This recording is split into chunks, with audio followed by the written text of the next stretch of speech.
ल साथी हो म चाहिँ आज दिङमुचेबाट लबुची जाँदैछु है लोग यार अल्सो यो चाहिँ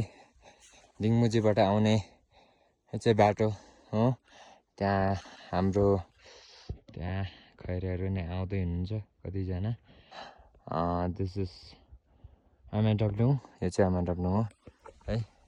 यो वरिपरि भ्यूहरू देख्न सक्नुहुन्छ दिस इज मी सो आज चाहिँ म ब्याक पनि एकदम गरौँ छ त्यही भएर अलिक गाह्रो भइरहेछ गाइज है यस्तै छ सास पनि अलिक बढिरहेछ किनभने अहिले हाइएस्ट छ के हिउँ परेपछि चाहिँ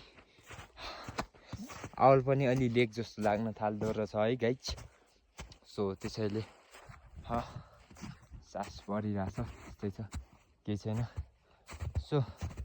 यति राम्रो भ्यू छ कि होइन हजुरहरूले देख्यो भने हजुरहरू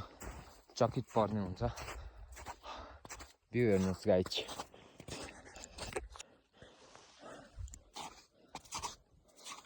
भ्यू हेर्नुहोस् गाइज कस्तो भ्यूमा म हिँडिरहेको छु दिस इज मी ओके सास बढिरहेको छ गाइज हल्का यस्तै छ है हिमालहरू देखाइदिन्छु म हजुरलाई है यस्तो बाटो हिँडेर आइरहेको छु म गाइज त्यो बाटो ओके खैरेहरू हेर्नुहोस् त्यहाँ जाँदैछ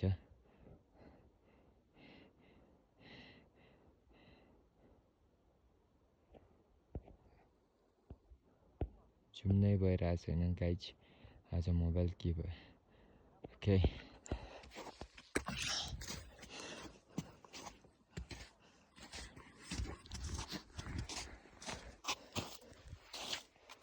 स्नोक हेर्न सक्नुहुन्छ पहिला नि आइरहन्थ्यो स्नोकहरू तर आज चाहिँ एकदम पालै नम्बर 1 आएको छ है करिब 3 फिट 3.5 फिट जस्तो आएको छ यतातिर चाहिँ सोलबुजीमा चाहिँ बेसी आयो 4 फिट जस्तो यो रे है okay view is nice Today I feel very happy. So nice view and nice day, no cloud. Yeah, just chill.